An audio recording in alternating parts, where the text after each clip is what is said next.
They told us the ridge hadn't been there 2 weeks ago. That was the first lie. We received the coordinates via a satellite ping routed through 3 encrypted nodes. No signature, no origin protocol. Just a depth reading, a thermal anomaly, and a fragment of an old geological survey that no one on the ship had ever seen before. They gave it to Dr. Wayland to authorize. He didn't even blink, just said, "We go silent from here." No radio logs, no outbound pings, no black box telemetry. We all signed the waiver, which wasn't really a waiver, more like an erasure form. From this point on, our names weren't associated with the Echo Bravura, the vessel we were deployed from. The logbooks would record a maintenance drill, but we weren't doing maintenance, and the equipment we brought wasn't rated for drills. It was built to survive depths most Navy submersibles weren't cleared to observe. We descended off the northern shelf of the Kuril-Kamchatka Trench, a scar on the ocean floor that shouldn't have changed shape unless you believed in tectonic movement that happened overnight. The sonar was glitching by the time we reached 900 meters, and by 1200 meters it started feeding us mirrored topographies like the seabed was flipping inward. We shut it off. Wayland said if the signal couldn't keep up with what was down there, maybe it wasn't meant to. I was running the dive capsule model, HT-47, custom shell, 3-seat internal frame, with modular oxygen regulation and isolated battery supply. We had 2 pods total. Myself, Wayland, and Strayer in one. The second carried Hoshino Meyer and Chen. We were meant to do a 2-hour descent, 10-minute hold, then return. But time warped on the way down. No clocks malfunctioned. Nothing blinked. It just didn't feel like time passed normally. My stomach told me 20 minutes had gone by. The onboard clock said 5. My arms felt heavy by minute 30, but my watch read 15, and still, we dropped. At 1475 meters, we should have reached the shelf. Instead, the ocean floor opened into what the sonar labeled as an inversion cavity, a term none of us had ever seen on standard charts. It wasn't a trench. It was a drop, circular, sharp-edged, like a pipe carved into the seabed. The walls were smoother than natural erosion would allow. Perfect arcs, ribbed sections, repeating intervals of mineral deposits that looked too symmetrical. We ran a scan.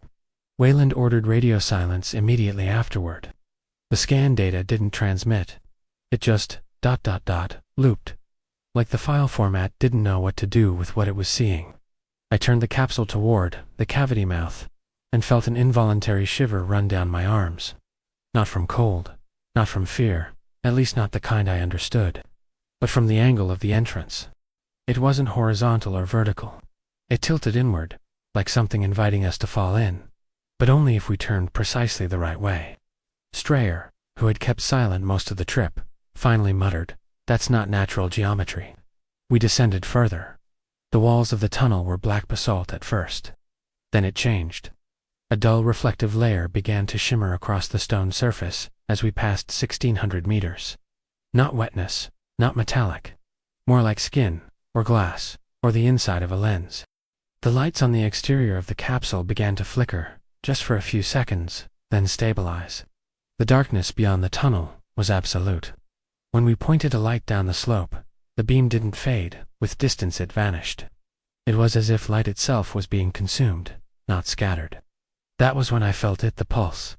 Not sound, not vibration. A kind of spatial tug, like gravity had hiccuped. The instruments remained steady.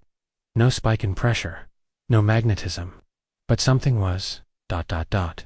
off. We tried to turn back. Just to reorient, to see if the capsule's rear cameras picked up the entry point. It was gone. Not obscured. Gone. The tunnel behind us no longer existed, at least not visually. Wayland told me to continue. Said we'd log it when we surfaced. I didn't argue. Arguing down here felt like praying in a language the sea couldn't understand. Meyer radioed in from the second pod, reading a drop in external thermal index by 20 degrees. Visuals are getting weird. Confirm. We confirmed. Our readings matched. The tunnel was cold, but not in any way we could explain. Not glacial cold. It wasn't freezing water. It was sterile. Like heat didn't belong here. Like this place hadn't ever had warmth. The walls around us tightened slightly, forming what looked like concentric rings. They pulsed faintly, not with movement, but with resistance. Every meter forward felt like pushing through a thick gel. Then a light blinked on the interior console. An alert, not mechanical. A new file had been created on our onboard system. No one had touched the controls. No uplink. Just one line of text. "You came." Wayland stared at it for 5 seconds, then erased the log manually and shut down the capsule's network. He didn't say a word. Just nodded, and I kept driving forward. Strayer whispered something under his breath I didn't catch. Probably for the best. I knew in that moment we were already past the point of turning back. Not because we couldn't, but because whatever we'd entered had already started observing us. The capsule felt smaller. The light felt dimmer. And behind us, where the walls used to be, something darker than the dark itself was beginning to move. No one said it out loud, but we all understood. This descent wasn't logged because it was never supposed to be remembered. It was Strayer who said it first, and only because he couldn't hold the words any longer. "This isn't a tunnel," he muttered, more to himself than to us. His voice flattening against the recycled air like it didn't belong inside the capsule anymore. "It's a construct." I remember watching his hands hover over the sensor array. The way his fingers trembled slightly, despite the years he'd spent doing deep-sea missions for DARPA, NOAA. Whoever had the black budget that year. The way he said it construct wasn't scientific. It was religious, or maybe worse. Like he recognized something and hated himself for it. But no one contradicted him, not Wayland, not me. Because we had all been watching the same impossible thing. A passage descending at a perfect 9.8-degree incline. Its walls impossibly smooth, too uniform, too precise, without the chaotic jag of erosion or collapse. And that incline held, perfectly, for every second we kept descending. The instruments confirmed it. A mechanical symmetry imposed on a geological impossibility. We had reached what should have been the end of the shaft, a physical limitation dictated by pressure, depth, angle, or structural collapse. But the tunnel simply continued. It wasn't boring deeper into the crust. It didn't feel like a crack or a vent. It felt pre-planned, designed, as if someone had carved it for something specific, and we were trespassing, not discovering. The material of the walls began to shift at this point. What had once been volcanic rock was giving way to a substance none of us could classify. I watched it through the exterior feed a faint iridescence, like oil on slate, but static. When we activated the secondary scan light, the material absorbed the pulse, instead of reflecting it. Not muted, absorbed, like it wanted to be unseen. Hoshino's voice came over the line again, a sharp whisper more than a transmission. "We're reading resonance behind us, like something's echoing the sub's M field." Wayland asked for confirmation. Chen verified. Then silence. No panic, just that kind of professional muteness that happens when every crew member is trying not to verbalize the same thought. I adjusted the pressure compensation valves manually, just to have something to do. They didn't need it, but I didn't want my hands still. The walls began to segment further ahead, creating ribs arches, evenly spaced like vertebrae from some colossal creature. As we moved through them, I noticed that they subtly shifted hue, depending on our internal light spectrum. When we cycled to low red, they turned matte and lifeless. When we switched to green, they pulsed faintly, like something just beneath the surface was reacting to it. Blue caused a delay in the video feed, a strange half-second lag that wasn't coming from transmission or software fault. It was as if reality itself paused before catching up with the lens. No one liked that. Wayland ordered us to maintain only red spectrum lighting. It made the space feel even more hollow. That's when the hatch appeared. It was embedded in the wall on the left side of the shaft, maybe 15 degrees of axis from our descent path. It wasn't a door in the conventional sense. No seams, no handle, no locking mechanism. Just a perfect hexagon of darker material that didn't match the tunnel's walls.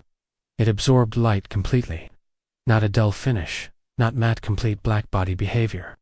The moment the sub's exterior beam passed over it, the image feed broke into static for half a second.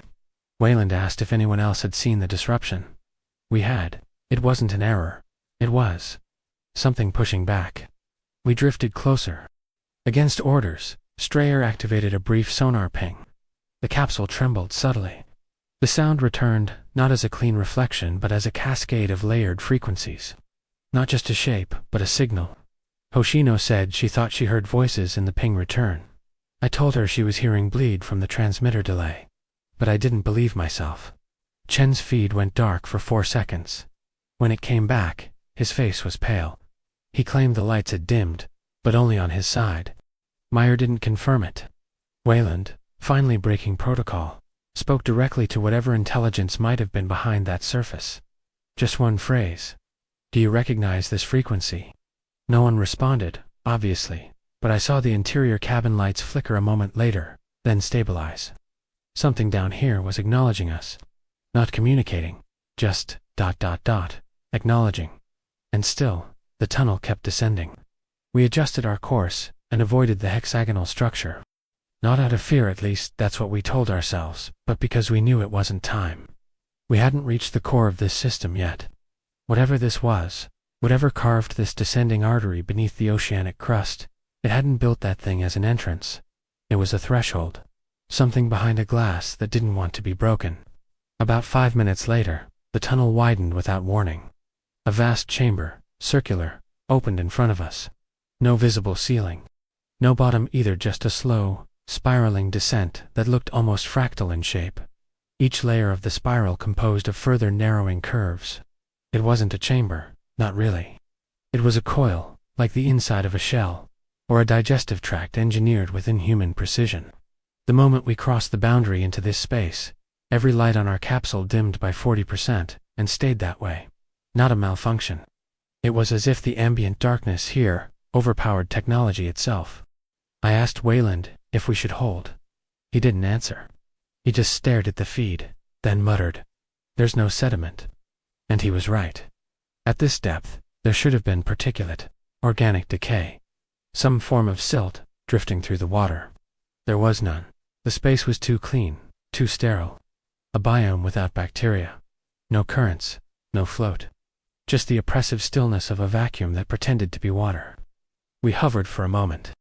That's when Hoshino's team rotated their sub 30 degrees to the left and froze. Meyer's voice cracked over the comms. "Are you seeing that?" Wayland nodded before I could answer. It was faint, almost invisible. But a shimmer moved across the tunnel's far edge.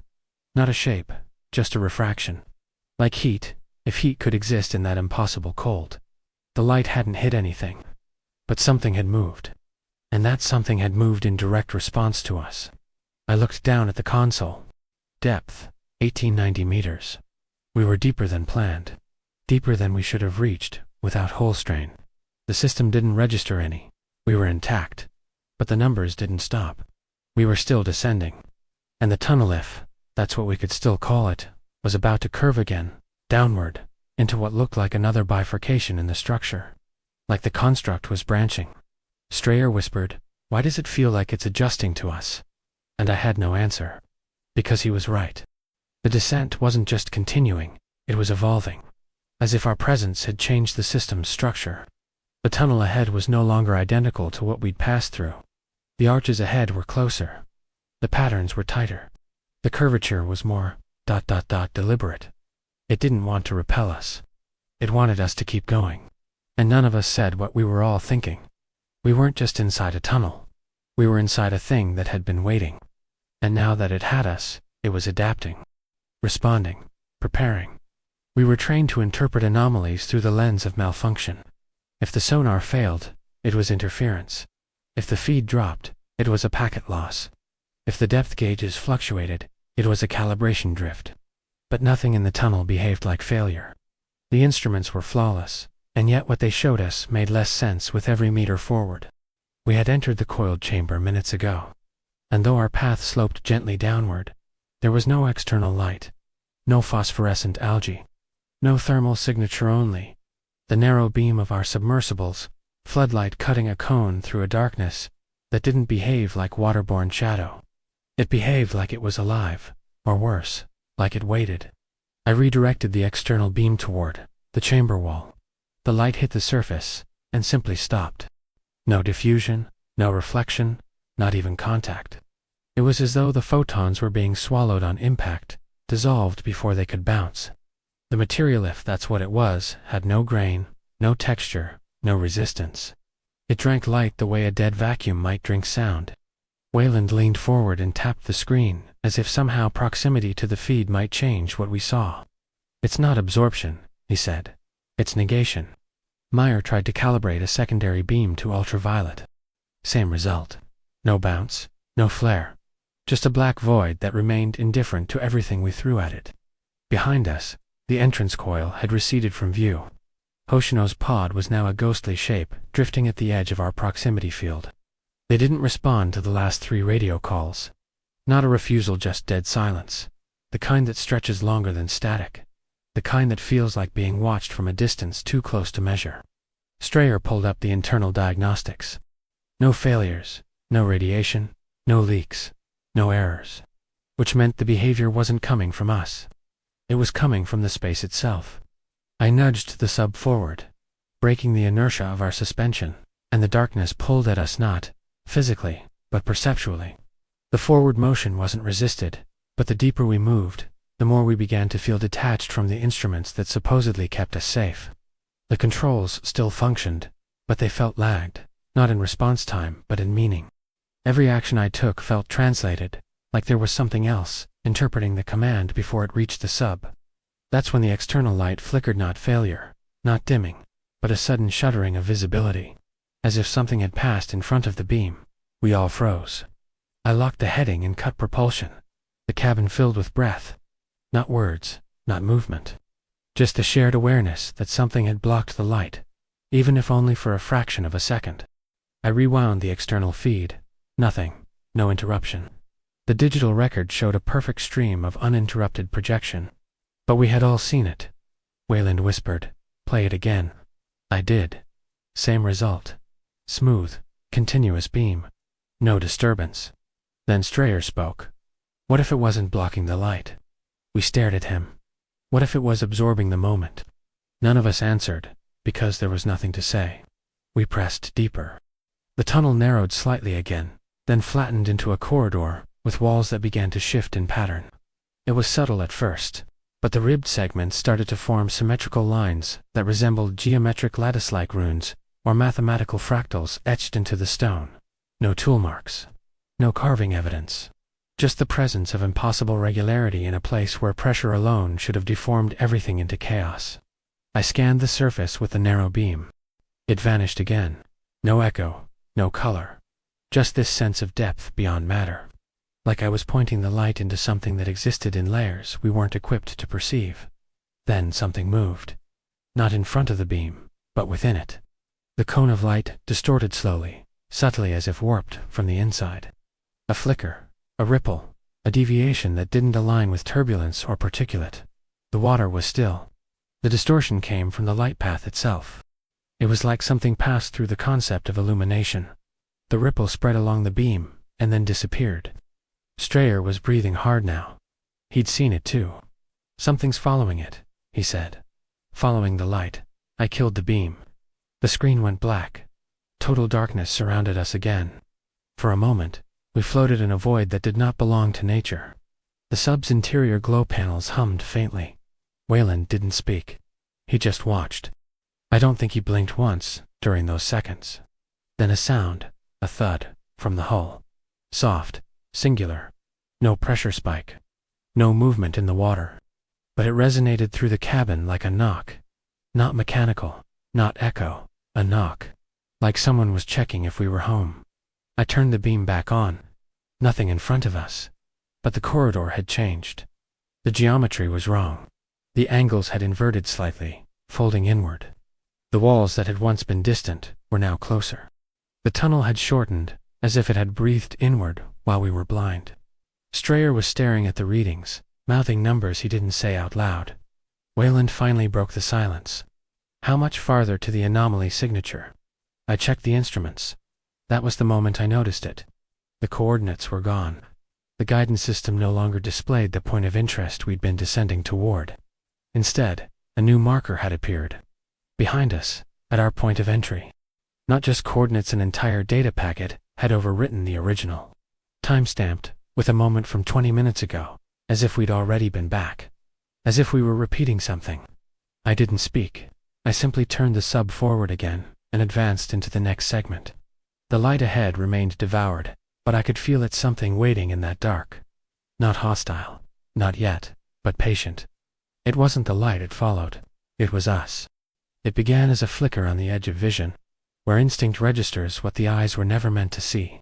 I was adjusting the internal atmospheric levels, more out of habit than necessity, when something shimmered in the farthest quadrant of the viewing dumafast, curling bend of displacement, like the way heat bends air on desert asphalt. But we weren't dealing with heat. There was none. This place hadn't known warmth since its creation. If creation could even apply to something so far removed from natural origin. Strayer saw it too. He didn't say a word, but I felt his breath catch beside me, and when I looked over, his hand hovered just above the manual override lever, the veins in his wrist stiff beneath the skin. He was waiting for an order to pull us out. He wouldn't get it. The shimmer reappeared. Closer this time. It didn't move like any aquatic creature I'd studied. No propulsion. No displacement trail. Not even a ripple against the sub's hydrodynamic sensors. It moved without moving, like a memory of something being reinserted into the present. A ghost in forward motion. I activated the visual recorder manually, bypassing the corrupted autolog system. The recording light turned amber, not red. A glitch, or a warning. Either way, I let it run. Wayland broke the silence. Velocity is off pattern. He leaned over the control panel, his eyes scanning the motion histogram. It's decelerating in pulses. Artificial. He looked at me and said something I'll never forget. It's mimicking our speed. That was when I realized it. Every time we slowed, so did it. Every time we drifted, it paused. But it never got closer, only stayed just barely in sight, as if being seen wasn't a mistake. It was the whole point. I changed the lighting spectrum, rotating into blue just for a breath. The moment the beam shifted, the shimmer collapsed. Not disappeared, collapsed. Folded in on itself like a structure with too many dimensions, withdrawing into a frame that couldn't contain it. Then the light stabilized, and so did the thing. It reformed, or at least resumed its appearance. Hoshino's voice cut through the radio, sharp and low. Something's with us. Not a question, a statement, a confession. Meyer came in next. Our rear cameras just failed. Static only. Chen confirmed the same. We turned to get a better angle. It turned with us. Silence followed. Not calm silence, soul silence. The kind that fills a room when everyone understands they've crossed the line between discovery and doom. I eased the propulsion to a crawl, keeping the front beam tight. Nothing ahead, but I didn't trust the light anymore. It felt like bait. Wayland tapped a command into the console and brought up the emergency routing schematic. There were only 2 exits logged, the one we came through and the one we were approaching. But the schematic had changed. A third path now flickered at the edge of the grid, a narrow deviation barely wider than the sub, buried beneath layers of data previously unreadable. A side shaft, not visible on the approach. A route that hadn't been there when we entered. He didn't say what we were all thinking, but the idea bled into us just the same. It's building as we move. The shimmer returned. Dead center, now. It wasn't hiding anymore. It hovered, suspended in the water, motionless. No form, no outline, just a distortion, like looking through warped glass, but only where the eye focused. Around the edges, it bled into vision cleanly, as if it wanted to be known only indirectly. When I tried to lock the camera's tracking system onto it, the cursor spiraled, refusing to anchor. Whatever it wasn't emitting anything our sensors could grasp. No heat, no energy, no sonar return. Just presence. Strayer muttered, "It's not in our space. Not fully." Wayland didn't respond. He was watching it now too, his pupils wide, his fingers curled near the base of his throat, as if trying to hold something down. We edged forward again. The shimmer retreated, not swam, not drifted. It simply phased, like the environment allowed it passage without resistance. We moved another meter. It mimicked us, always just at the edge, never more, never less. That was when we noticed the shape. It wasn't visible directly. You had to look just beyond it, like catching a shape in your peripheral, before your mind filters it as unreal. There was something long and angular, like a spine or a segmented exoskeleton, floating within the shimmer. It bent unnaturally, not like a creature turning but like a reflection on a bent mirror. And for the briefest moment, 3 seconds, maybe 4, it turned. I saw it, a flicker of an eye, enormous and black, but it wasn't reflecting our light. It was creating an inverse of it, like staring into something that repelled the very concept of brightness. My heart raced, not because it looked threatening but because it looked back. It acknowledged us, with intent, as if we had been catalogued. That's when the low thrum began. A pressure, not a sound, vibrating through the sub's interior panels, like the heartbeat of the tunnel itself. At first, I thought it was system feedback. But the instruments were silent. No malfunctions. No alerts. Just a steady pulse that came from nowhere and touched everything.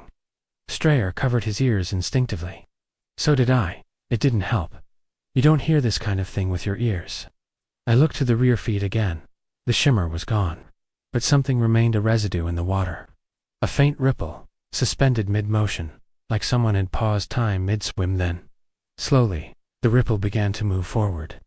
Toward us. That was the moment when all 6 of our personal biometric sensors registered a spike. Heart rate, skin conductivity, respiration. Not a subtle drift. A massive surge. Our bodies knew before we did. Some part of us, buried deep in the animal that still sleeps inside the uniform, had screamed, "Predator." Wayland closed the emergency schematic. "We continue forward. Do not slow down." I obeyed. We advanced into the narrowing curve of the tunnel. The ripple didn't follow. Not immediately. It hovered behind, patient, watching. I realized something then. This wasn't the first time it had seen us. It wasn't responding to our light. It remembered it. At 20-30 meters, the system claimed we were off course. Not by much for meters, maybe 5, but enough to trigger a spatial warning on the nav grid. It pulsed amber, then red, then back to green, as if the tunnel had redefined what center meant without warning us. I recalibrated, adjusting heading by the margin the system insisted we'd deviated. Nothing changed on screen, but the coordinates, the cold, mathematical backbone of orientation, kept shifting, rewriting themselves every 3 seconds with marginally different vectors. It was subtle at first. The sort of drift you expect from underwater mapping gear under strain. Except this wasn't strain. This was rewriting. As though the map wasn't malfunctioning, but responding. Strayer double-checked the inertial compass. It spun, not wildly. Precisely. 1 full rotation every 11 seconds, clockwise. No mechanical fault. I checked the redundancy logs. Same behavior across both pods. Hoshino confirmed her instruments were experiencing topographical confusion. That's what she called it. As if the space itself was no longer sure where it was. We'd entered a new corridor, narrower than the others, with walls closer together and less uniform than before. The smooth arches had begun to fracture subtly, at first into jagged, crystalline shapes that looked grown, not carved. The air pressure inside the sub remained stable. But I noticed condensation forming on the inside of the viewing dome, even though internal humidity was strictly regulated. The droplets were behaving strangely, forming patterns, not trails, lines, diagrams, like do-sketching architecture. Wayland traced them with his finger, but said nothing. I turned on the external mapping sonar again, even though it had proven unreliable. That's when the image began to change. The sub's projection array rendered the tunnel ahead like it always had. Contours, pressure gradients, inertial vectors. But now, behind us, a new structure began to bloom in the data. It wasn't the path we came through. It was an alternate corridor. One we hadn't seen, hadn't passed, hadn't chosen. And yet it was there mapped by the system in real time, as if mocking our certainty. This corridor had a branching shape, spiraling off into directions that didn't conform to Cartesian logic. One section even appeared to overlap with our current path, physically impossible, unless the tunnel had looped inside itself. Strayer looked up, pale. The system's predicting tunnels that don't exist. But I disagreed. It wasn't predicting. It was revealing. As if the construct was no longer interested in hiding its scale. Or maybe we'd reached a depth where hiding wasn't necessary. There were more corridors now, rendered in faint red on the navigation display, stretching outward like veins from a heart. They pulsed faintly on screen, not because they were transmitting anything, but because something in them was alive and moving. The construct had a vascular system. "Pull up the pressure overlays," Wayland ordered. I did. Immediately, the chamber surrounding us glowed faintly on the map. But instead of static readings, the walls fluctuated, contracting and releasing in rhythmic waves. Peristaltic motion, digestive motion. The tunnel was no longer a passage. It was a throat. And we were still sliding down it. I tried to backtrack on the map, to trace a route out. The system didn't allow it. The moment I dragged the view backwards, the past corridors unrendered, collapsing into static noise, as though the space behind us no longer existed. Strayer stared at the screen, expression tightening into something like nausea. "It's not a place," he said. "It's a behavior." None of us spoke after that. Hoshino's voice came in sharp. "Our rear camera's showing movement, but it's not moving. It's not ... shifting." I requested a feed transfer. What came through made my hands go cold. The corridor behind them looked unchanged. Same geometry, same material. But every few seconds, the image jittered. Not a glitch, a difference. A frame that didn't match the one before it. Like someone was splicing in another tunnel entirely, frame by frame, to replace the real one. We were watching reality change its mind. The shimmering entity we had seen earlier never reappeared directly, but its influence remained. Every recalibration, every course correction we made, the map adapted organically. It gave us space to move, but only where it wanted. And every path it offered us veered away from the surface. Even when I forced a heading upwards, the nav array compensated and rotated the icon, redrawing the corridor beneath us to make our ascent a descent again. The sub had no autonomy. We had no control. This thing, this place, whatever it was, didn't trap us with walls. It trapped us with choice. It kept us moving by always presenting another path, another option, another route forward. And forward was always down. Wayland leaned back in his seat, his face unreadable. "It's not reacting to us. It's preparing us." I asked what he meant. He just shook his head. "It's mapping us now." I turned to the secondary diagnostic screen and confirmed his implication. There, rendered in cold wireframe, was our vessel, our shape, our vitals, our biometrics. The system wasn't showing the tunnel. It was showing us from the outside. The shape of our sub, the curvature of its shell, even the flicker of lights inside. Our exact location and profile. Impossible detail. But worse than that, far worse, was the fact that we weren't alone. Next to our image, barely visible in the shadows of the digital render, was another shape. Unnamed, unmapped, no signature, but moving in sync. Exactly like a twin, or a parasite. It didn't overlay us. It mirrored us. And for every data point we shifted, it shifted too. Not a shadow, not a trace, a double. I blinked, and it was gone. I tried to rewind. The system refused. That data no longer existed. Only Wayland had seen it with me. And even he said nothing. His silence was the kind you learn to read only when you've been under for too long. Strayer finally spoke. "So we stop here." But it wasn't a question. It was the kind of sentence you say when your body has already decided to flee, and your mind is trying to keep up. Wayland didn't even look at him. We're past stopping, and we were. The map was no longer a guide, it was a verdict. And whatever we were moving toward, it had already decided we would arrive. It started as a murmur behind the cabin, hum too faint to catch, too irregular to be machine. Strayer thought it was residual system noise, but the cadence didn't match. It wasn't rhythmic like sonar. It wasn't filtered like radio bleed. It was organic, and it said my name. Not as a call, not as a cry jest, a repetition, flat, empty, mechanical only.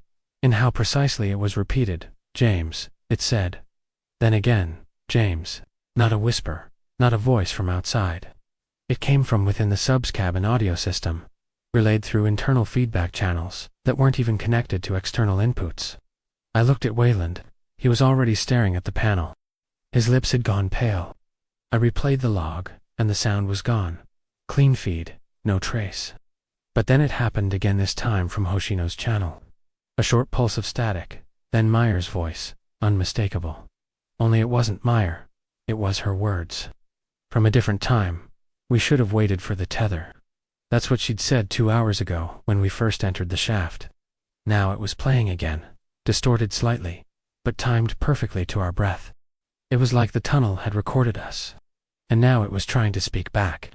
Wayland instructed both pods to mute all outbound comms.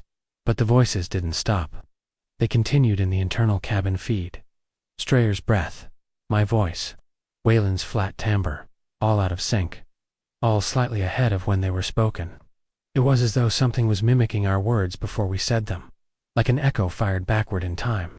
That's when the real horror settled in. Because it wasn't replaying it, was predicting. Each phrase, each grunt, each whispered command it came milliseconds before it left our mouths. Our own voices played back to us as if the tunnel were thinking in our language. I watched Strayer freeze as he listened to himself mutter, "We should go back," just moments before he actually spoke it. He covered his mouth like a child afraid to be heard. We all did, but it didn't matter. The tunnel already knew. The walls around us began to shift. Not physically, but in the way sound travels. What had been silent now returned warped echoes, layered into a crescendo of premonitions. Wayland's orders came back to us a half-second early, repeating in flattened versions before he issued them. Hoshino's cough echoed twice. The second echo was wetter, wrong, different. When I asked Meyer to confirm status, the reply came before I spoke, word for word. That's when the maps began to change, again not in structure this time, but in language. The nav screen populated with glyphs, not coordinates, not angles, just shapes. Familiar shapes. The same layouts our own tactical UI used. The same format. It had learned our systems. And it was using them now, but for what? Strayer ran a diagnostic on the memory core. It had filled, fully. Not with operational logs, but audio. Entire blocks of memory now contained clipped segments of our transmissions, filed by tone, not timestamp. The machine had organized our voices by emotional intent. There was a section marked apprehension, one marked command, one labeled loss. Chen's voice broke over the coms, no longer calm. Our cabin is static, repeating thoughts. We didn't understand at first. Then Meyer explained. The system wasn't just echoing spoken commands. It had started mirroring subvocalizations. Things they hadn't said out loud. Words they had thought. Phrases unspoken. Yet somehow they played back. Wayland rose slowly from his seat, still hunched under the cabin ceiling. "Turn off all assistive neural syncs," he ordered. Now. Strayer was ahead of him, already cutting power to the ambient feedback arrays, but the echoes didn't stop. In fact, they began to merge, interlacing speech with ghostly fragments that none of us had said. The voices were ours, but the content wasn't. I heard myself say, "It doesn't see light." Then again, quieter, "It lives in timing." But I hadn't said either of those things. I didn't even understand what they meant. The tunnel was becoming language. Not just using it, but forming it from us. I directed the sub to halt. We floated in the water, cold and still. The lights dimmed, not from failure, but again, from interference. An energy we couldn't detect, couldn't label, pressing in. Not electromagnetic. Not physical. Semantic. The space was pressing in with meaning, and that was far worse. Then the voice came again. This time, it was Wayland's voice, clear calm. But the real Wayland hadn't spoken. "Turn back," it said. 3 seconds later, Wayland actually said it. "Turn back." Strayer choked on air. "You just know," Wayland snapped. I didn't. We stared at each other. In that moment, none of us could trust what we were hearing. Not even ourselves. Every instruction could have been planted. Every thought a preco. I shut off my mic, relying only on hand signals. But then the cabin interior lights flickered and I heard my own breath, not from inside me, but played back from the walls. And then the worst thing happened. It laughed. Not loud, not cruel, just curious. A hollow, childlike facsimile of laughter, composed from segments of our own sounds. As if it had never learned to laugh before, and now it was testing it, trying it on.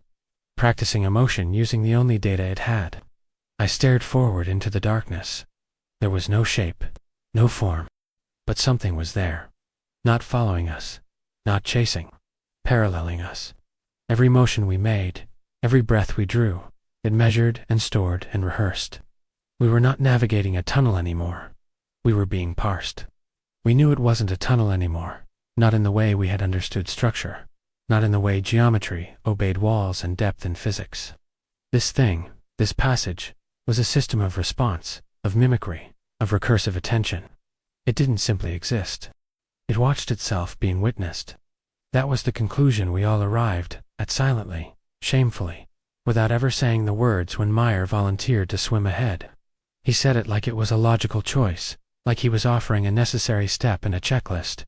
But the truth was simpler, and far more human. He just wanted to get out of the sub. The walls were too close, the air too stale, and the echoes had started answering him before he asked questions. So when the side passage opened, the thin vertical seam splitting in the chamber wall, perfectly smooth, absent of hinges, or seams, or suggestion of origin, he said, "Let me check it," and no one stopped him. We tried to act as though it were a survey maneuver, an exploratory push. He suited up in under 2 minutes. His vitals read normal. His hands were steady. He clipped on the localized tether line, synced his helmet feed, and said, "If it closes behind me, don't come in after." I hated that he said it. I hated more that I didn't stop him. We all nodded, because what else was there to do? Tell him we didn't want to be alone. Admit that we could still hear laughter threaded through the sub's internal systems at frequencies our ears could barely register. He dropped into the breach like a man stepping off a ledge into sleep. No splash, no resistance. The water took him and folded him into the seam like he belonged there. His tether remained taut for exactly 19 seconds. During that time, his helmet cam showed a corridor thinner than ours, slightly curved, with a strange rippling along the walls, as though the material was breathing. It didn't pulse, exactly it trembled, and then the feed went dark. The tether stopped moving. No tension loss, no snap, no drag. Just a dead stillness, like the water around it had gelled. I called out to him. Wayland did too. His vitals still read stable. Oxygen levels unchanging. Pulse unremarkable. But he didn't answer. Not the comes, not the tether, nothing. Then came the sound, a soft, low knock. Not from the breach, from above. From the sub-ceiling, where nothing should be. Just a single knock, then silence. Wayland stared at the top hatch like it would answer him. "That's not pressure fluctuation," he said. "That's contact." Strayer floated a few centimeters off the deck, his boots no longer magnetized. He whispered, "There's nothing above us." And he was right. We were sitting in a void space, where no walls should have been, where the tunnel had widened into a false chamber. Above was just water, just silence, just absence. But something had touched us from there. Chen's voice broke in from the other pod. "He's still alive. But the readings..." She paused, her breath catching. "He's multiplying." At first, I didn't understand. Then I looked at the biometric overlay. Meyer's signal had fractured. Where there had been one icon, now there were 2, then 3, then 5. All identical, all marked with his code signature. Same oxygen level, same vitals, same neural feedback pattern, but from different locations. I watched in disbelief as the nav display plotted the clones one above, one behind, one directly inside the sub, overlaid on our current position. "It's an error," Strayer said. "Some kind of telemetry bleed." But the software didn't agree. The signatures were moving independent of one another. Not fast, not erratically, but with intention. One of them drifted just behind the external floodlight, where no one was supposed to be. I activated the outside cam. Nothing, then static. Then the image returned, and Meyer's face filled the screen. Helmet intact. Visor black, no movement. Just staring, inches from the camera, not floating anchored. The kind of anchoring that doesn't happen naturally at this depth. His body didn't sway. His limbs didn't drift. He was fixed like a display model waiting for the right light to animate him. I tried to speak. My voice cracked before the word finished. His mouth opened inside the helmet. No air bubbles, no sound. Just a perfect, slow motion of lips peeling apart, teeth visible, eyes still. He mouthed something. It was my name. The feed cut. Then all at once, the tether line tightened violently. It pulled so fast that the drum mechanism seized. Meyer's real-time feed returned for a half-second. Walls around him convulsing. Not collapsing but shifting inward, like fluid held by thought. He didn't scream. He didn't resist. His heart rate spiked to 183, then flatlined. The line went slack. I hit the emergency reel. Nothing came back. Not a body. Not a broken tether, just absence. Chen radioed in. We still read movement. All of them. Multiple targets there surrounding you. I looked at Wayland, expecting protocol. Instead, I saw defeat. Not fear recognition. He had seen something like this before. Or worse, he had expected it. That's when the audio returned, not from comms, not from speakers. From everywhere. Myers' voice, cut into staggered fragments, played across the cabin like a shattered memory. I saw me again he said you follow double quotes. It looped twice, then stopped. Then came the echo again. Not of him, of us. The tunnel had taken his voice and fed it through the system, then mixed it with ours.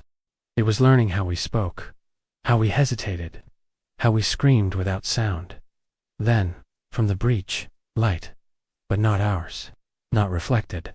It pulsed once, like a heartbeat of pure white.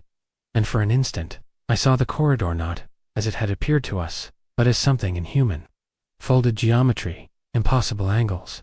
A structure that bent language and time into walls. And within that structure, dozens, no, hundreds of floating forms. Not all Meyer. Some looked like strangers. Some were incomplete. Halves of suits, faces without motion. One of them had no eyes. One of them wore my uniform. The breach closed. Just a seam now, like nothing had ever opened. Wayland said, he's part of it now. Not with grief, not with anger. Just that flat, clinical tone of someone observing the inevitable. I wanted to argue. I wanted to scream, but I couldn't speak. Because in that moment, from the deepest corner of my thoughts, I felt it. A word that was not mine, not in English, not in form, but in understanding. A message, not spoken, but placed, like a hand inside the back of my skull. And it said, next. No one spoke after the breach closed. Not even Wayland, who had long since abandoned the pretense of command, and sat hunched over the diagnostics like a man waiting for his own name to be called. The tether had vanished, not severed, not recoiled, just vanished. Absorbed as cleanly as the light that continued to fail against the walls of this place. And still, the corridor stretched forward, a singular invitation into geometry that made no sense. Into space that did not want to exist, and yet did. I guided the sub forward slowly, almost without thought. The act no longer navigational, but ritual, a quiet submission to the gravity of inevitability. The lights ahead began to flicker, not strobing failure, not electrical interference, but a cadence, deliberate and cold. They responded to movement, not ours, but their own reflection. As if the corridor had begun to test our perception, playing back our intentions as shadows before we acted. The further we moved, the more evident it became that the light was no longer ours to control. Every shift in beam intensity caused the tunnel to narrow or widen, subtly at first, then with increasing clarity. A long, slow pulse from the forward floodlight made the walls draw back, exposing a secondary layer of the corridor beneath the surfacer, kind of underskin architecture. Semi-translucent, ribbed with veins that pulsed faintly in rhythm with our proximity. I turned the light off for a second. Total blackness. But the motion sensors screamed. Something moved when the light died. Not toward us, around us. Circling, weaving, as if bound to the edge of the illumination, and starving for its absence. I turned the light back on, and the corridor reformed. The shapes receded, but the sense of pressure remained, not from depth, but from observation. Strayer stared at the readings with wide eyes, and whispered, "It's photosensitive, not too light. Too choice of light." His voice cracked on the last word. He was right. Every frequency we tested produced a different effect. Low red created expansion. Green caused distortion in the hull reflections. Ultraviolet made the air feel wrong. Like the oxygen inside the sub thickened by degrees, until it tasted of iron and static. We settled on dim white, the neutral option. But even then the tunnel seemed to pulse in dissatisfaction, its walls rippling in silent judgment. We were no longer navigating an environment. We were navigating a system of response. The light was not revealing the path. It was negotiating it. Then came the shapes. At first, just smudges at the far edge of the beam, like retinal ghosts burned into our vision. Then clearer, more defined. Elongated forms that didn't swim or drift, but remained suspended in the same spatial alignment, always facing us, always just beyond the reach of clarity. When I focused on one, it fractured like a mirage, breaking apart into filaments of movement that scattered and reassembled on the periphery. I tried to track them with the camera. The system lagged, then froze. A warning flashed. Visual feedback loop detected halt motion. The lights dimmed as the sub's internal systems tried to reset. And in that half-second flicker of power loss, the figures moved closer. Not by swimming, by occupying space we had previously measured as empty. Strayer flinched back from the screen. Wayland pressed his hand flat against the glass, not to see better, to feel. He didn't speak. He just waited, eyes wide, mouth slightly open. I think in that moment, he believed the wall would speak back. One of the figures held a beam of light in its hand. Not an object. Not metal. Just light held. Contained as though shaped by intention. Like a memory sculpted into form. It moved it through the water like a tool, tracing patterns across the walls of the tunnel that glowed briefly, revealing glyphs we had not seen, and would not see again. The act wasn't for us. It was for it. A ritual, a function, maybe even language. The tunnel responded, shifting around the beam like water around a blade. Each line it drew changed the structure. Slightly a curve here. A ripple there until the corridor ahead split into 3 perfect arches. Identical in proportion, equidistant and symmetrical. Wayland leaned in, squinting. A choice, he said. Or an illusion of one. He didn't seem to care which. I took us toward the left arch. As soon as the light moved, the tunnel shuddered, not violently, not physically, but conceptually. Our path flickered literally, like a rendered environment not fully processed, and the corridor realigned itself as we approached. The center and right arches vanished, not closed, erased. There had never been more than one. Strayer clutched the edge of the console. We're not in a structure, he said. We're inside its decision tree. I didn't want to understand what he meant, but I did. Every action we took, every pulse of light, every navigational correction, every emotional spike was input. This corridor was not an artifact. It was an interface. And we were providing data. We passed through the arch. The walls around us shifted again this time. The material grew semi-opaque, revealing behind them what looked like rooms, or compartments, or cells. Some held objects. Shapes I couldn't identify. Others were empty. One held what I think was a helmet. It looked like ours. It had a fracture on the left side. My breath stopped when I realized I'd dropped mine once, years ago, during a training dive, and cracked it exactly there. I never filed a report. No one knew. And yet here it was, waiting. I powered down the external light. The world collapsed into dark. The motion sensors screamed again. This time I left them off. In the dark, the tunnel didn't vanish. It breathed. Lines of faint bioluminescence activated along the walls.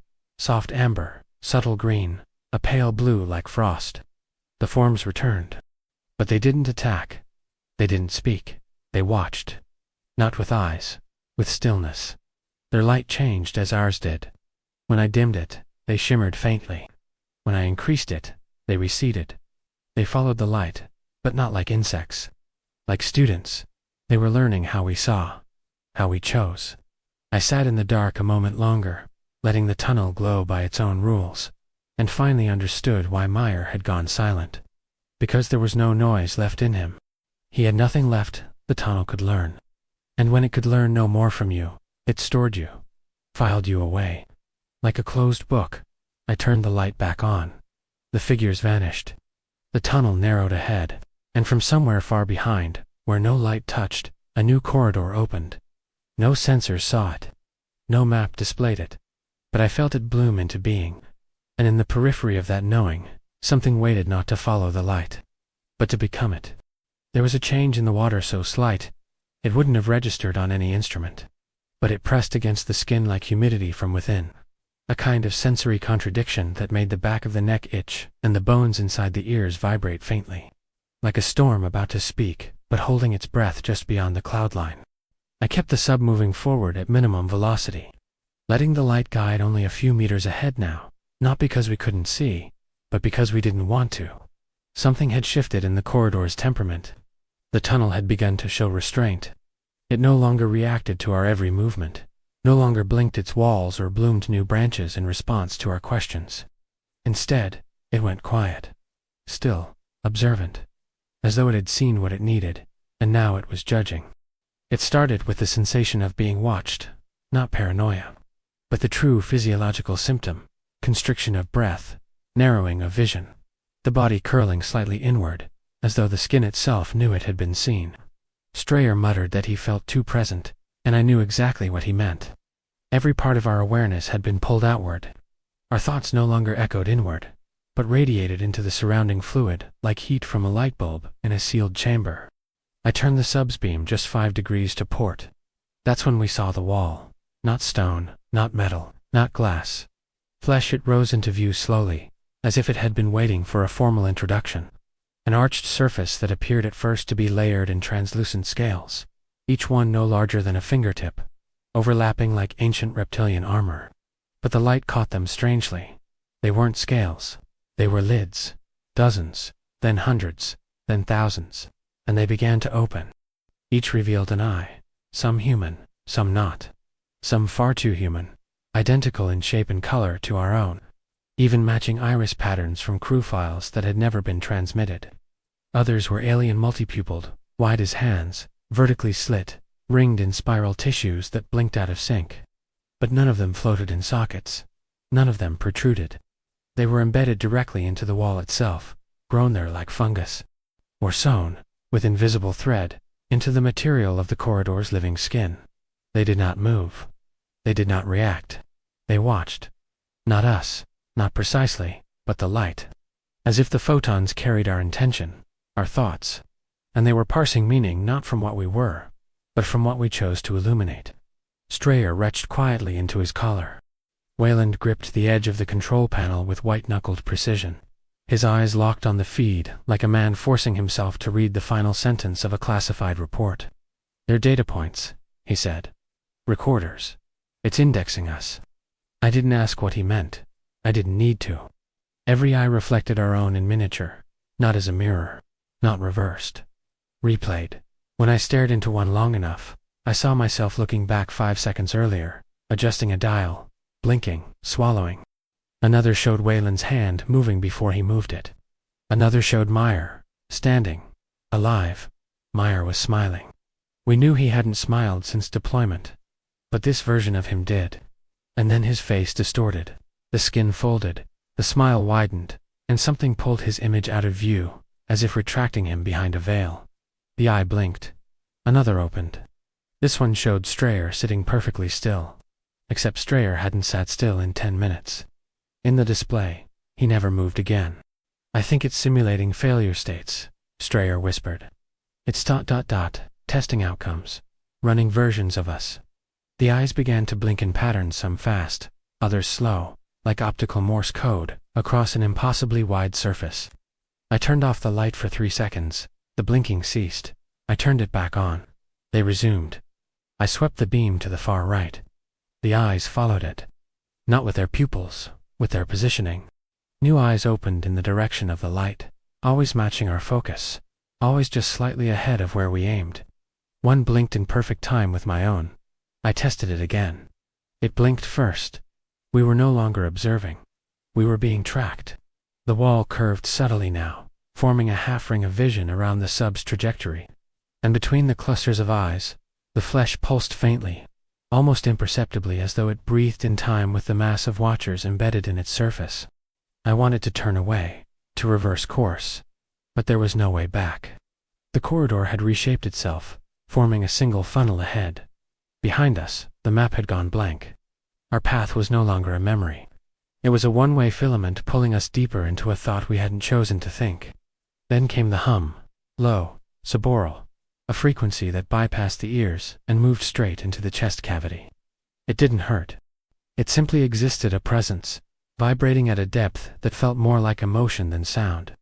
It resonated through the sub-shell, touched the seats, the panels, the walls, until every surface became a tuning fork, and we were the strings being drawn tight.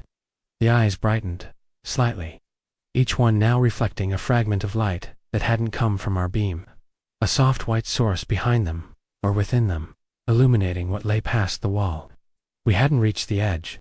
We had reached the membrane, the place where information stopped and meaning began, where data bled into narrative. The wall pulsed once, and from its center, a slit opened. Not with mechanical motion, with organic surrender. The eyes closed in a wave, forming a ripple that passed across the surface like a shutter. And beyond the slit nothing, just a gap. A darkness so pure it repelled form. Not a door, not a hatch. A decision point. Strayer sobbed once, short and breathless, and Wayland said nothing at all. We drifted forward, and as we passed the last of the eyes, one remained open. It was mine.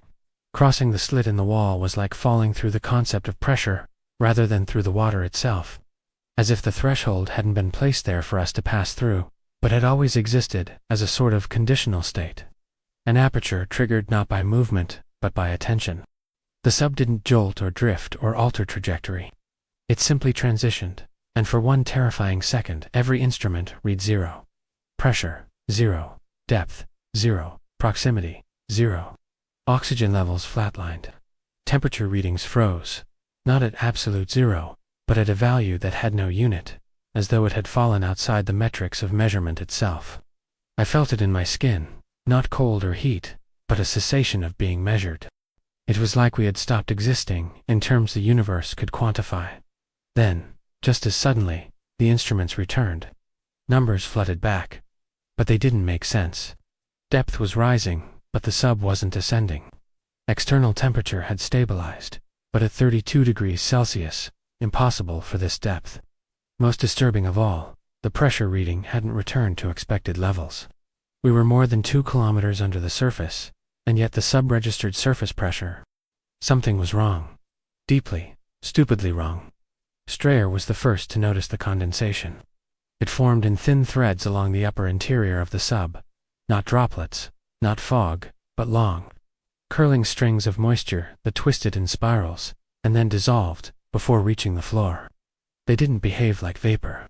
They behaved like motion, something using the humidity as an interface. I reached for the air monitor. The chemical composition remained within survival parameters. Oxygen normal. Nitrogen normal. But the ratio felt ... theatrical, too clean. As if it had been prepared for us. Wayland checked the manual sampler. He held the vial up, turned it over. "There's no particulate," he said. "Nothing suspended. This isn't processed ocean water." That's when he said it. The thing I hadn't let myself think.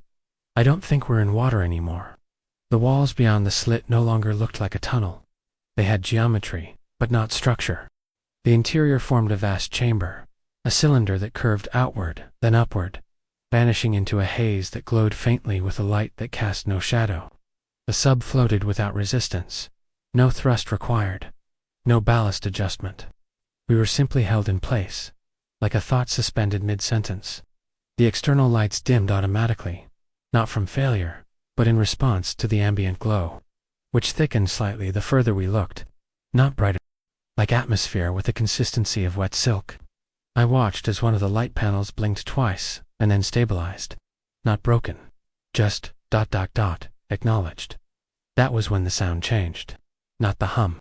That remained a deep, fundamental pressure tone that sat behind perception, like the note the universe forgot to erase. No, this was different. A clicking at first, irregular, then rising in frequency. It came not from outside, but from the sub's own bulkhead, as though the hull was translating the chamber's environment into mechanical language. The panels pulsed faintly. Then a single word appeared on every internal display in the system's own font. Centered and unavoidable. Equilibrium. No source, no transmission. Just there. I tapped the console. Nothing responded. All inputs froze. I turned to Wayland, expecting protocol, expecting calculation, but he wasn't looking at the instruments. He was breathing, just breathing. Slowly, deeply, eyes closed. "Feels wrong," Strayer said, his voice thin. "Feels like there's too much air." I ran another diagnostic. The sub's cabin pressure hadn't changed, but our own oxygen saturation levels had begun to shift. Not dangerously, not abnormally, just slightly, ahead, as though we'd started breathing, something richer than air, more compatible with tissue, more aggressive in its absorption. I blinked, and my skin felt hot. Not burning awakened. Every pore open, every hair rigid. My muscles buzzed with an energy that didn't come from adrenaline. I felt strong, too strong. Like I could reach through the steel bulkhead and pull myself into the outside by instinct alone. I clenched my fists to stop the shaking. Wayland opened his eyes and said, "This place has a respiratory system." And I knew what he meant. The walls of the chamber pulsed in slow, imperceptible expansions. You could feel it not through turbulence or current, but in the rhythm of breath, an intake, a hold, a release. Each wave of pressure matched the rise and fall of our own lungs. The chamber wasn't filled with air. It was generating it, in perfect sync with our breathing patterns, adapting molecule by molecule, feeding us just enough to keep us from noticing the difference. A simulation of atmosphere, a mimicry of home. We were no longer in the ocean. We were in something's version of breathable space. And then we saw them. Not forms, not figures. Impressions, floating just beyond the light, in the caustic haze. They hovered like afterimages of movement silhouettes refracted across an atmosphere that didn't want them to be seen. Some moved with a grace that suggested intelligence. Others twitched in spasms that made the light vibrate with static. A few were motionless, suspended mid-pose, as if paused in thought. One of them, tall, jointed, spiraled around a vertical axis, began to mimic the sub's slow drift, not follow. Mirror. Every angle we shifted, it matched in reverse. A perfect echo of motion. I watched it for 2 minutes. It never broke pattern, never blinked. I don't think it had eyes. And yet I felt its attention deeper than sight, closer to memory, like it had known us before we'd arrived. Strayer gripped my arm. His skin was slick, not from sweat, but from something the air had done. His pupils were dilated. "I'm hearing voices," he said. "Not in my head, in my breath." I pulled up his vitals. Heart rate elevated, skin conductivity through the roof, but brain activity normal. Then I listened closely to the sound of my own breath in the rebreather line. And I heard it too.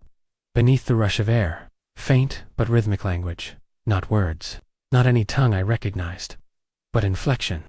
The shape of meaning forming from air that wasn't air. I heard my name once. Then silence. Wayland stood. He unbuckled from the console seat and floated into the center of the chamber. No tether, no suit hardening, just trust. "It's asking what we are," he said. "Not with speech, with exchange." I didn't move. Couldn't, because the moment he left the seat, something shifted again. The air noticed. The shapes beyond the light turned slowly, synchronously, not threatening, not curious, just ready.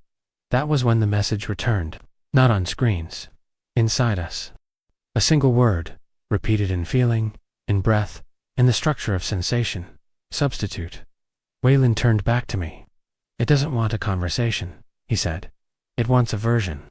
Behind him, something began to descend, slowly, elegantly, like a thought taking form. And I realized the terrible truth. This place wasn't reacting to us, it was selecting. There was no decision to leave, no command, no consensus. It simply began, as if some unseen process had completed, as if the chamber had determined that what it needed from us, whatever part of ourselves had been sampled, scanned, or bled into the shape of the space, was now sufficient. The sub started drifting backward without input, gently at first, like falling into a dream you thought you had already woken from. I checked the controls.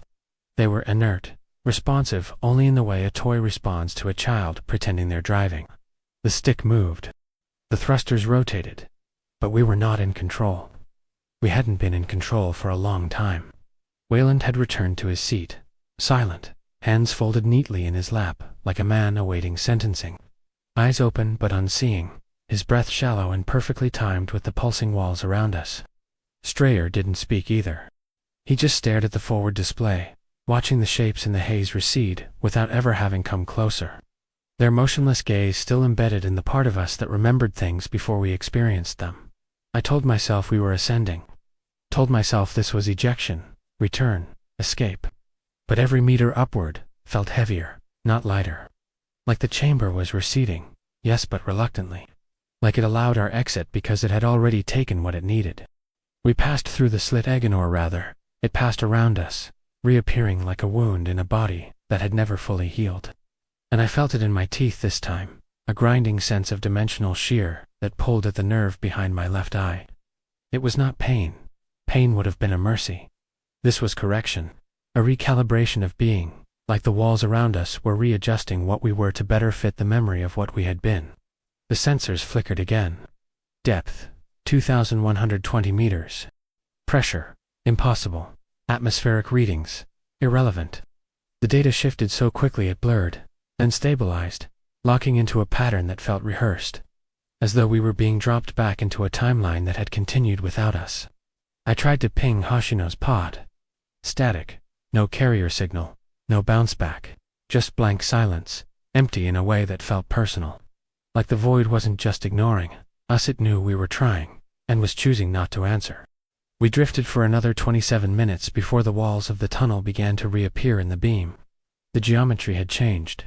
Still artificial, still absurdly smooth and deliberate, but the ribs were wrong, now closer together, twisted at irregular intervals, like a spine that had been broken and reset in haste.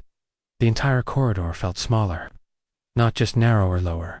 The ceiling now barely visible in the beam, as if the tunnel had slouched under its own weight in our absence. Strayer finally spoke. "This isn't the way we came." His voice was quiet, but absolute. I knew it too. Every instinct screamed it. This path was a twin, a counterfeit, but one so perfect in its mimicry that only the subconscious noticed the decay. The walls didn't just curve, they leaned, ever so slightly. Forward, always forward. Every time I adjusted the heading to remain level, the pressure shifted. The nav software looped, recalculating again and again without end. The corridor was bending imperceptibly beneath us, as though the structure knew we wanted to return, and refused to grant us the same direction twice. The lights began to react again, but this time with less enthusiasm. The pulsing from earlier, the responsive bloom of illumination and contraction was gone. Now the beams seemed to slide across dead surfaces, dull and unreceptive, like shining a flashlight across a corpse's skin. The tunnel had become tired. Not abandoned, not hostile, just uninterested. We passed a chamber that mirrored the one where Meyer had vanished. The breach was still there, but no tether, no trace. Just a slow, lazy pulse of darkness inside the seam that suggested it had been used. Recently, I didn't look too long. The wall felt like it would remember. 30 minutes passed, then an hour, then 94 minutes, and still no sign of the insertion point. The tunnel stretched ahead forever, never looping, never rising, but never repeating either. And yet, somehow, the walls felt familiar. Not in shape, not in pattern, in presence. I had the unbearable sense that we had never left. That the ascent was just another corridor in the same descent. That the idea of leaving had been fed to us because it was necessary for the system to observe how we reacted to hope. The hope began to fracture. I noticed it in Strayer first. He stopped blinking. Not often entirely. I watched as 23 minutes passed, and he didn't blink once.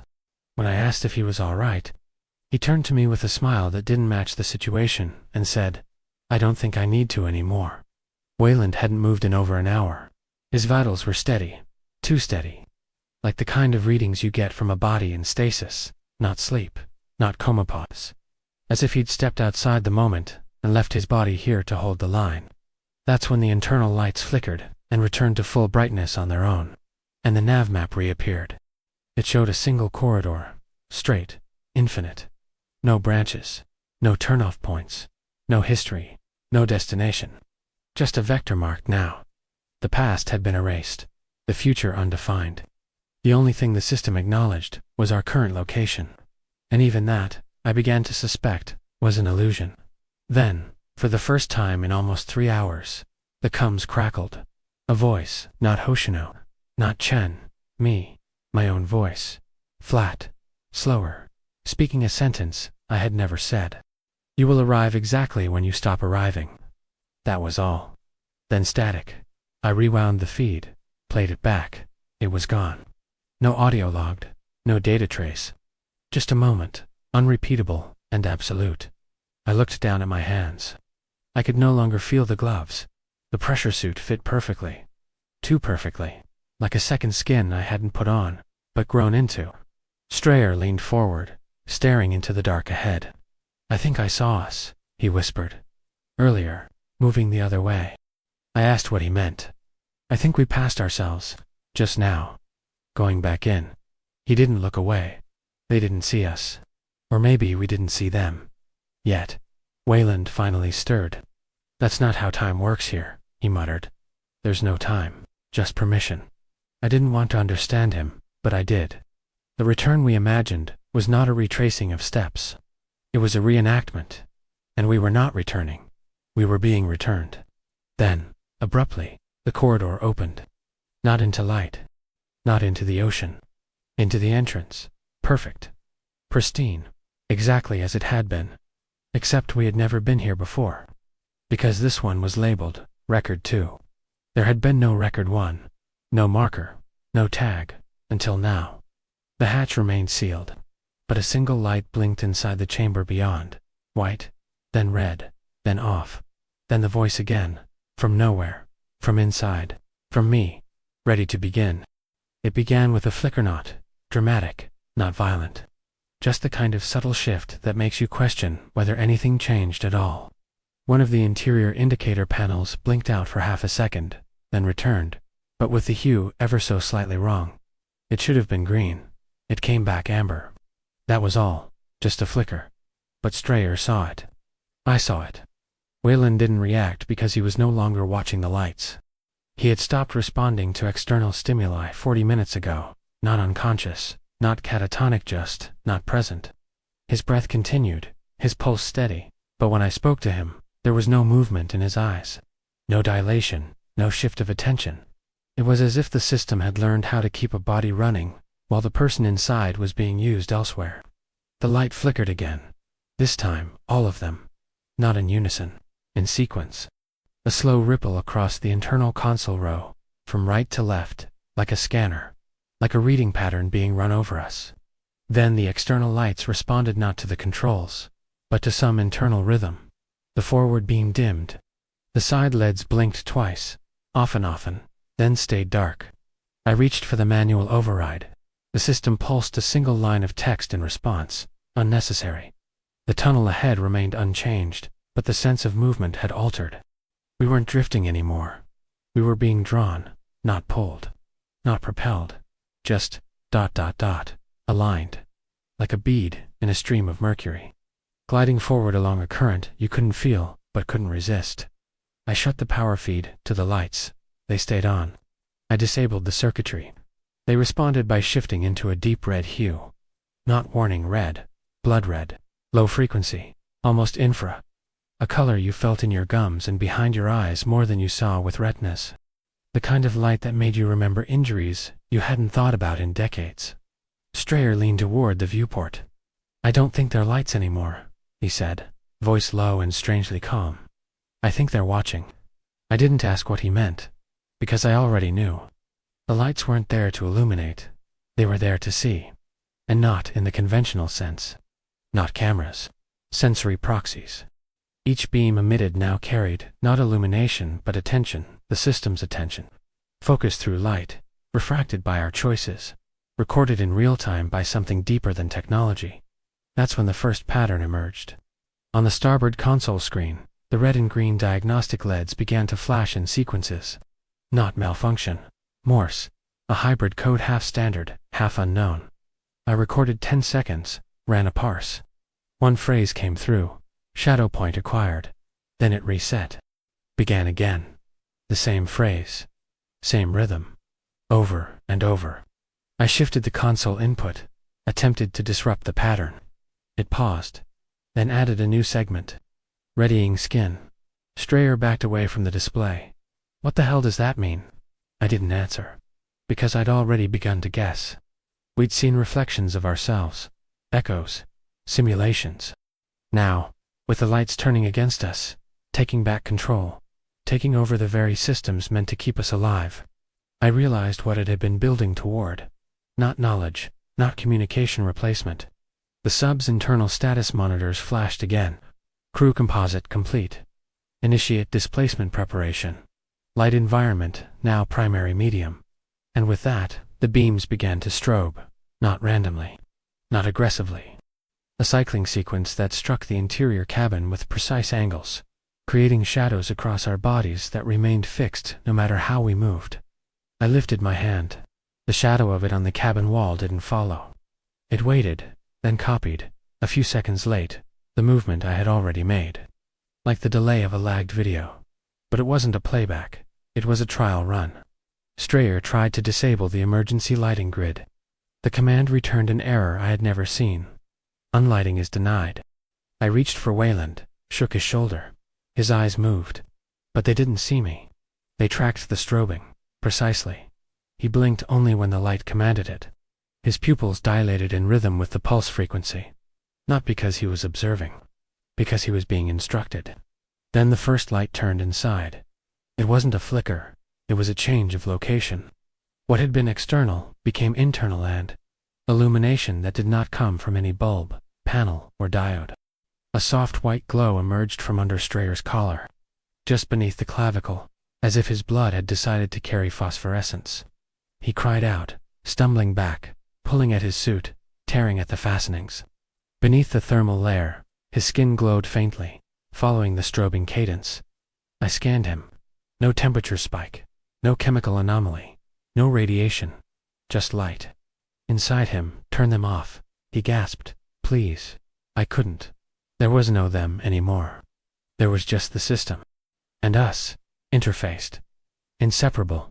He collapsed, not from pain, but from confusion. The light inside him pulsed once, then vanished. So did the external beams. Total darkness, but I could still see. Not with eyes, with memory. Every console, every corner of the sub, every angle of Strayer's face was visible in perfect detail. Not in real time, but in a kind of echoed vision, like the mind had been tricked into permanent photoreception. The light had taught us how to see without it. And now, it had taken itself away, to prove we didn't need it anymore. I opened my mouth to speak. Before I could, the cabin lights returned full, bright, blinding. But everything was wrong. The cabin walls were 5 inches closer. The chair behind me was on the left instead of the right. The console keys were labeled with familiar letters, but the sequences were reversed. Strayer's boots were untied, but we had tied them together hours ago. I looked at my hands. I was still holding the emergency release lever. I had never pulled it, but the log said I had. The system had reconstructed the sub. From memory. Its memory. Of us. Of our choices. Of our light. We had been reassembled. Not with malice, with precision. The voice came again, through the lights this time, encoded in pulses of color, and shadow, and warmth. You may now leave. And in that instant, I knew. We hadn't escaped. We had been processed. It didn't begin with sound. It began with a pressure, a slow push against the deepest part of the skull. The place just behind thought, where memory starts to crust over, and forgetfulness becomes protection. A static tension in the bones, not the ears. Followed by a click sharp and deliberate like the reset of a switch no one had touched. Then the signal began. A tone at first, flat and unwavering.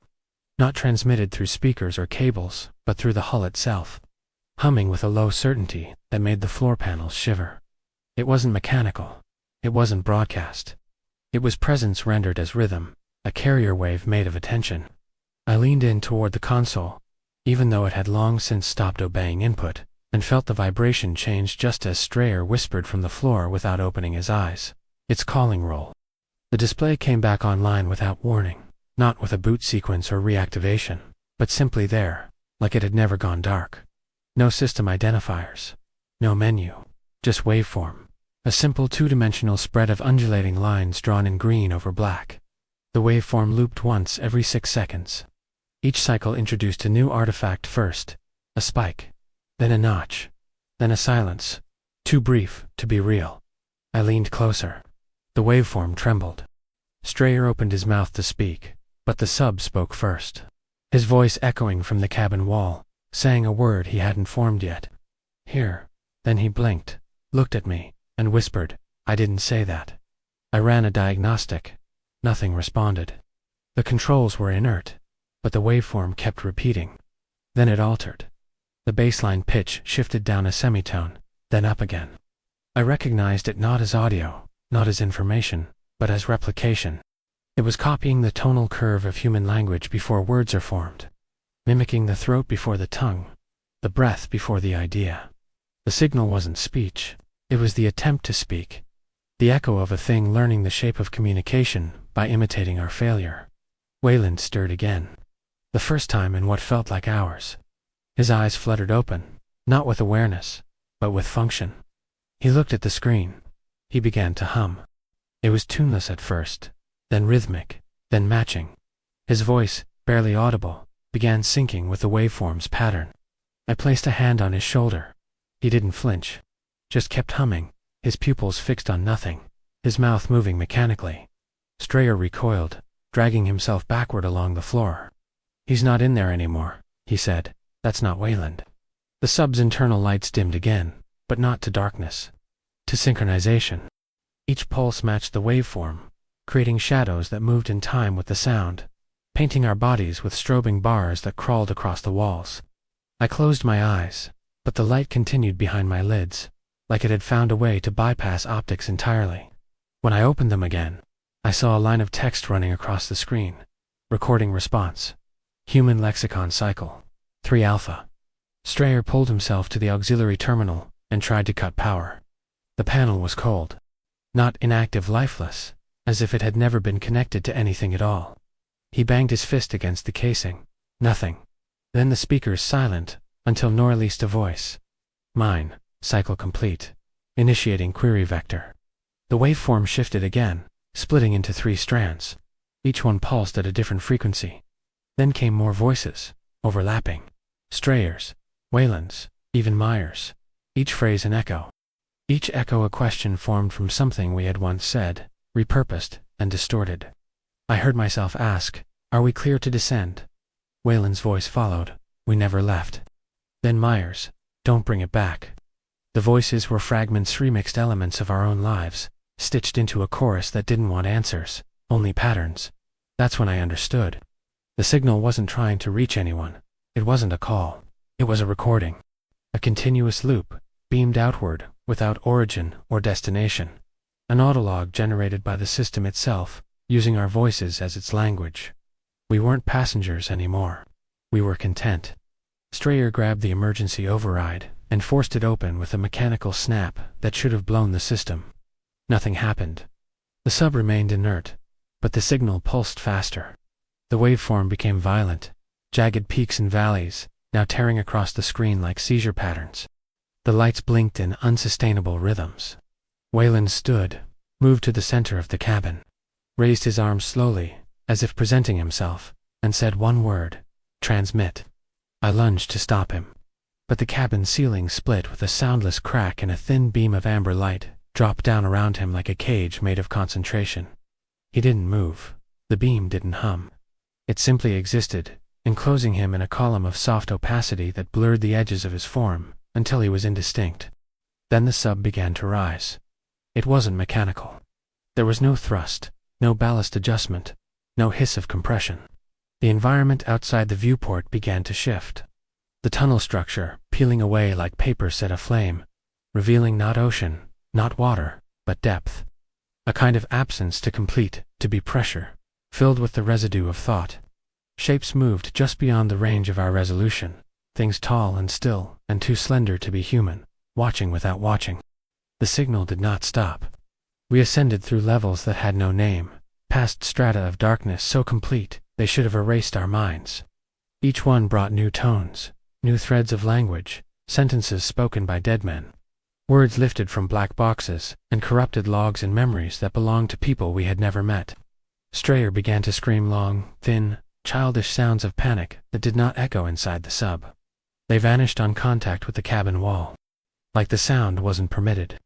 I gripped the manual wheel and forced the display back to its initial state. The waveform collapsed.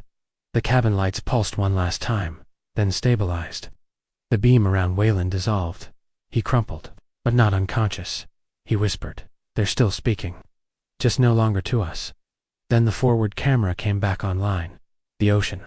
Real ocean. Above us, the faint shimmer of surface light. Below, the crushed black of known depth. And for a moment, I believed we had returned. I even reached for the radio. It clicked once, static, then a burst of audio. Garbled, broken, unmistakable. My voice, saying, "Cycle begins." Over and over and over. The signal didn't stop. It had found us, and now it would use us. Forever, even after we surfaced, the light never left. That was the first thing I noticed. It wasn't sunlight. We were hundreds of nautical miles from the nearest shipping lane, and the hour was wrong. No satellites overhead. No reflection from the water. And yet, the cabin glowed. Not bright, not burning. Just constant, like a thought held too long behind the eyes. Strayer had stopped speaking. His throat still moved as though trying, but no sound escaped anymore, and the look he gave me as he backed into the rear bulkhead was not one of fear, not even confusion, it was recognition. As if he had finally remembered something he was never supposed to see, and it had returned to claim its shape inside him. Wayland's body remained slumped against the cabin floor, one eye open, clouded but not dead. He was breathing, barely, though it no longer seemed like oxygen drove his lungs. He inhaled only when the lights pulsed. When they stopped, he didn't. The rhythm wasn't human anymore. It followed a frequency I couldn't hear but could feel, like the movement of planets against skin. I tried to access the surface comms, but they blinked out as soon as I touched them. No data, no beacon. Only a silent display looping a single word in place of any menu. Delivered. I don't remember making the decision to leave the sub. I only remember stepping out into the cold air with the hatch hissing shut behind me, not sealing, but exhaling. Like the thing was done pretending it was a vessel and could now return to whatever posture it had before we believed it was meant to protect us. The surface water was too still. There were no waves, no wind. Only a blanket of silence stretched out in all directions, silver black and thick with the weight of expectation. I floated there, suit half unzipped, face mask hanging, feeling the pressure of something enormous just below the skin of the ocean, too large to be seen, too close to be escaped. Then I saw it. At first just a ripple, then a glimmer beneath the waterline. The light, our light, but reversed. It didn't shine. It pulled. The beam that had once revealed the tunnel was now moving freely just under the surface, scanning slowly, sweeping outward in a spiral that grew wider with each pass. I couldn't understand how it remained coherent, no lens, no projector, no source. It was just there, and wherever it touched, the water dimmed, darkened, and then faded back again, like breath. I tried to pull my raft around, tried to look away, but the light found me, not directly. It didn't strike my body. It landed beside me, gently curling against the hull of the sub, like a wave, deciding not to break. And then it watched. The water inside the beam began to shift. First in texture, then in shape. It thickened, curved, then rose slowly, in silencing to a form that resembled something between a limb and a question. It was not mechanical, not organic. It was potential made visible. I couldn't move. I couldn't scream. My body refused both commands. The form stood at the edge of the raft now, suspended above the surface, not dripping, not wet. The air around it shimmered faintly with the same residual glow the lights had given us in the chamber. And in the center of its mass, something opened. Not an eye, not a mouth. Just an aperture, folding inward to reveal motion rapide, precise, spinning like thought uncoiled into filament. From inside that motion, it spoke, not aloud, not in words, in memories. It didn't ask.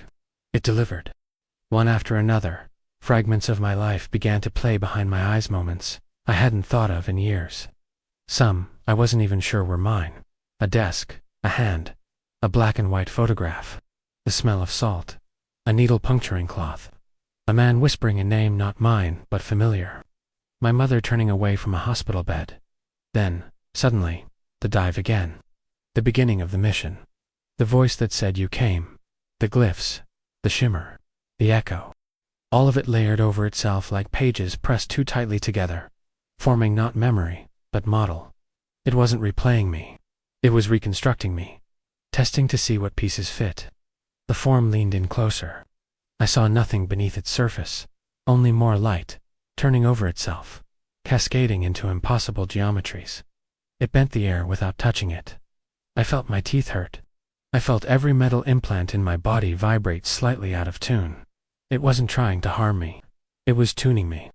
I felt it look deeper, through blood, through will, and somewhere beneath it all, I felt something answer back. Not language, not resistance. Just a tiny, terrified acknowledgement. And that was enough. The form retracted, not violently, but instantly, like time itself had snapped backward. The beam blinked once, then vanished beneath the surface. I expected splash. There was none. The ocean was still. The silence deeper. But the sky had changed. The stars above weren't where they had been. I couldn't name constellations anymore. The air tasted wrong. The horizon felt closer. I climbed back into the sub. Strayer was gone. His boots still sat beneath the console, his suit draped loosely over the seat, as if whatever had taken him had no need for fabric. Wayland's eyes had closed.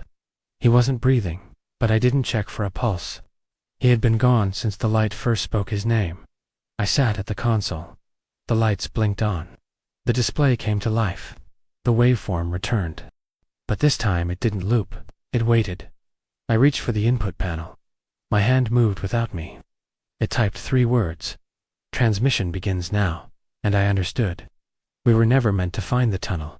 We were meant to open it. And now something had followed the light home. They told me there was no record of the mission. No ship manifest, no submersion log, no telemetry trail, not even an equipment requisition to prove the dive had ever been scheduled.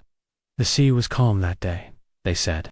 No anomalies, no weather events, no blackout zones, and certainly no corridors beneath the trench.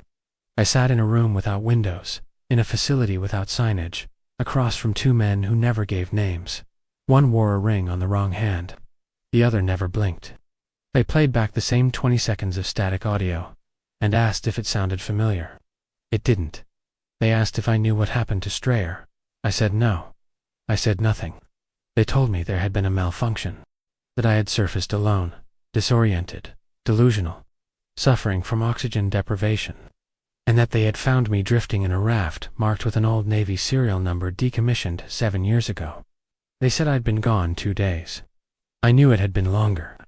The calendar they showed me said April. The last I remembered, it was January. The stars above the water had changed. They examined my blood. They said it showed no anomalies, no trace of deep pressure trauma, no cellular deformation, no nitrogen microbubbles, no radiation residue. Nothing at all out of the ordinary, except for one thing. My hemoglobin levels were optimal, not just healthy, engineered, too perfect.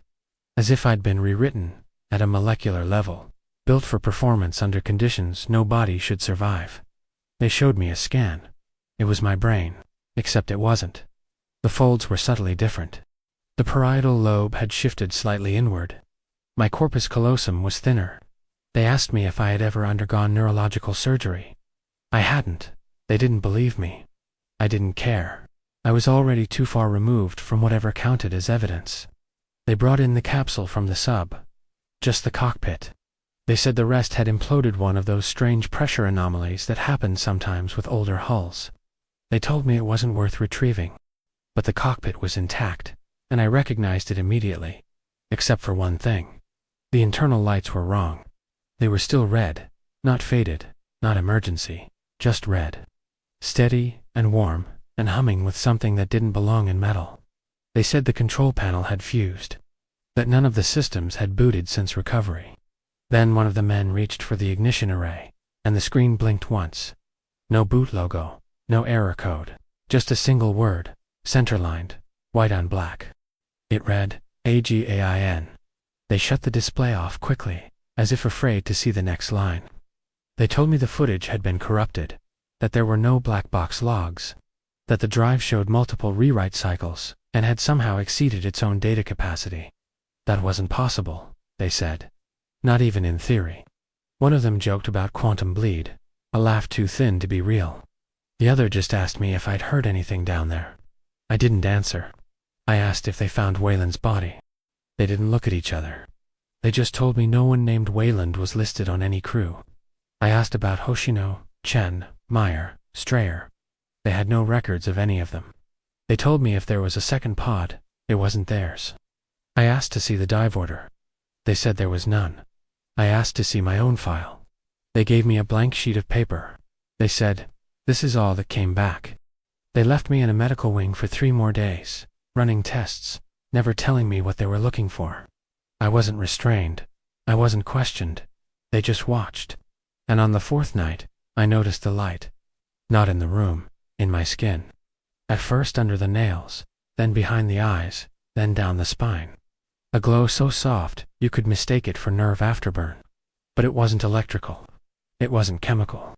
It pulsed in time with a rhythm I hadn't heard in days, but could still remember like breathing. The light followed no source, no cycle. It simply wanted to be seen.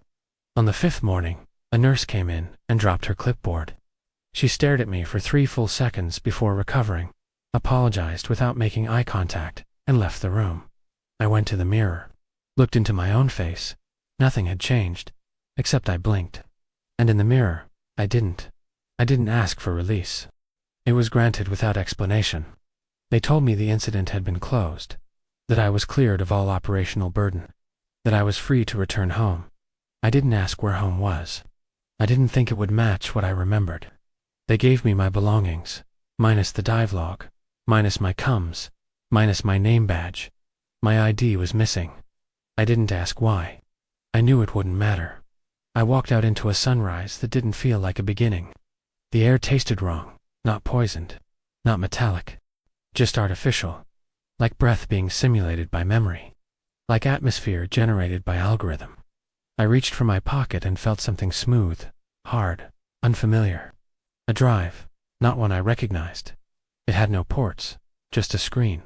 I touched it, it glowed, and in my voice, it said, "Transmission verified. Echo complete." I dropped it. The sound it made wasn't physical. It fell like a thought. The light around me dimmed for just a second, as if recognizing the moment. I stood in the open air, alone, unmonitored, unobserved, and still I felt the watching. Somewhere below, the tunnel still breathed. Somewhere beneath that, something waited. Not to be found, but to be followed.